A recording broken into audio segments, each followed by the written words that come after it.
అక్క రెడీ అవుతోంది. కేసీఆర్ కూతురు బీఆర్ఎస్ ఎమ్మెల్సీ కవిత పొలిటికల్ రీ ఎంట్రీకి రంగం సిద్ధమవుతోంది, రంగం సిద్ధం చేసుకుంటోంది. ఆమె ఎజెండా కూడా ఫిక్స్ అయిపోయింది. అతి త్వరలోనే ఆమె జనంలోకి రాబోతోంది. జైలుకు వెళ్లబోయే ముందు సిద్ధం చేసుకున్న స్కెచ్నే ఇప్పుడు అమలు చేయబోతోంది.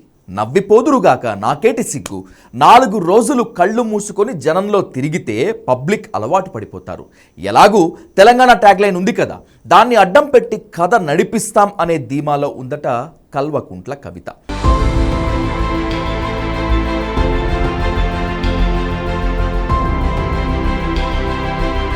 ఢిల్లీ లిక్కర్ కేసులో 164 రోజుల పాటు తీహార్ జైల్లో ఉన్న బీఆర్ఎస్ ఎమ్మెల్సీ కవిత ఈ ఏడాది ఆగస్టు 27న బయటకు వచ్చారు. కేసీఆర్ ఆదేశంతో పూర్తిగా ఇంటికే పరిమితమయ్యారు. జనంకి జ్ఞాపక శక్తి తక్కువ కనుక కొన్నాళ్లు అందరికీ దూరంగా ఉంది కవిత. ఎక్కడా ప్రజల మధ్యకు రాలేదు. అయితే ఎమ్మెల్సీ కవిత ఖాళీగా ఇంట్లో కూర్చోలేదని, రాష్ట్రంలో జరుగుతున్న రాజకీయ పరిణామాలను నిశితంగా గమనిస్తున్నారన్న క్యాంపెయినింగ్ ఒక రేంజ్లో జరిగింది. హఠాత్తుగా అదానికి ఒక న్యాయం, ఆడదానికి ఒక న్యాయమా అంటూ ఎక్స్లో కేంద్రంపై విమర్శల దాడి మొదలు పెట్టారు కవిత. దీంతో ఆమె రీఛార్జ్ అయ్యారా, ఇక యాక్టివ్ పాలిటిక్స్ చేయబోతున్నారా అనే చర్చ మొదలైంది పొలిటికల్ సర్కిల్స్లో. ఇక డైరెక్ట్గా క్షేత్రస్థాయికి వెళ్లాలనుకుంటున్నారని, అందుకు ఎక్స్ మెసేజ్ను శాంపిల్గా వదిలి ఉంటారని మాట్లాడుకుంటున్నాయి బీఆర్ఎస్ క్యాడర్. ఏ అంశంతో జనంలోకి వెళ్లాలనే దానిపై పార్టీ నేతలతోనూ కుల సంఘాలతోనూ త్వరలోనే భేటీ అయ్యే అవకాశం ఉందని అంటున్నారు. రాష్ట్ర ప్రభుత్వాన్ని టార్గెట్ చేయాలంటే ఏ అంశం తీసుకుంటే త్వరగా జనాల్లోకి వెళ్తామేననే లెక్కలు వేసుకుంటున్నారట కవిత. ప్రభుత్వం మీద ప్రజల్లో సహజంగానే వ్యతిరేకత పెరుగుతోందని, వారి పక్షాన పోరాటానికి ఎమ్మెల్సీ సిద్ధమవుతున్నారని చెప్తున్నాయి పార్టీ వర్గాలు. అటు కేంద్రంలో బీజేపీని, ఇటు రాష్ట్రంలో కాంగ్రెస్ను ఇరుకున పెట్టేలా అంశాల వారి ప్రణాళికలు సైతం సిద్ధమవుతున్నట్లు తెలుస్తోంది. ఇదే సమయంలో అన్నింటికంటే ముందుగా కవిత బీసీ నినాదం అందుకునే అవకాశం ఉన్నట్లు ఓ క్యాంపెయిన్ నడుస్తోంది. జైలుకు వెళ్లకముందే ఈ విషయంలో ఓ అడుగు ముందుకు వేశారు కవిత.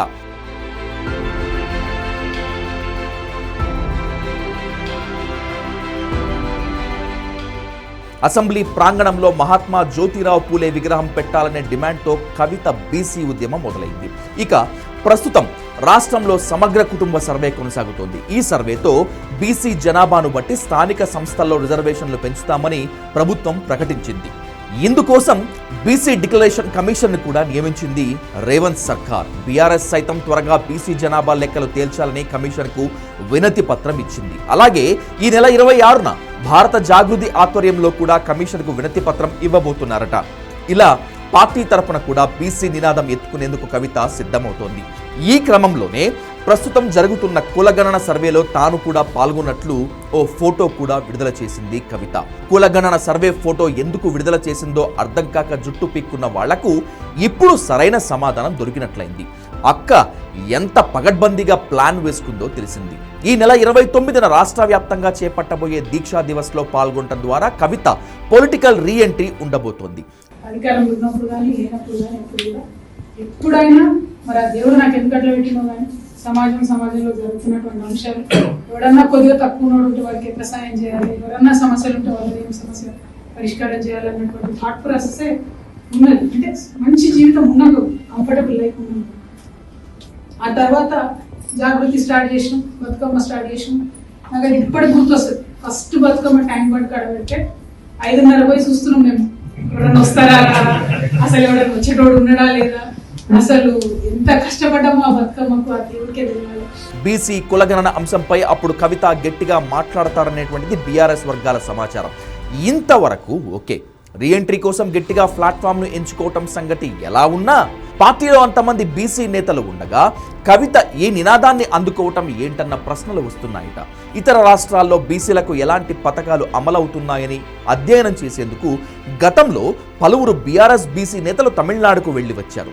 తమ వాయిస్ గట్టిగానే వినిపించారు. మరి అలాంటి బీసీ నేతల్ని పక్కన పెట్టి కవిత బీసీ ఉద్యమానికి నాయకత్వం వహించడం ఏమిటి? బీఆర్ఎస్ లో బీసీలకు ఆ ఛాన్స్ కూడా ఇవ్వరా అనే విమర్శలు పెరుగుతున్నాయి. అయితే అది బీఆర్ఎస్, అక్కడ కేసీఆర్ కుటుంబమే అన్నీ కనుక కవితను అడ్డుకునే వాళ్ళు ఎవ్వరూ ఉండరు. గట్టిగా 3 నెలలు జనంలో తిరిగితే అన్నీ మర్చిపోయి ఈ పిచ్చి జనం నెత్తిన పెట్టుకుంటారు. ఈలోగా కేటీఆర్ గనక అరెస్ట్ అయితే తాను ఆ గ్యాప్ని భర్తీ చేస్తూ ఇంకా దూసుకుపోవచ్చు. ఇలా పక్కా మాస్టర్ ప్లాన్తో కవిత పొలిటికల్ రీ ఎంట్రీకి సిద్ధమవుతున్నారు. అక్క వస్తోంది, ఇక కాసుకోండి.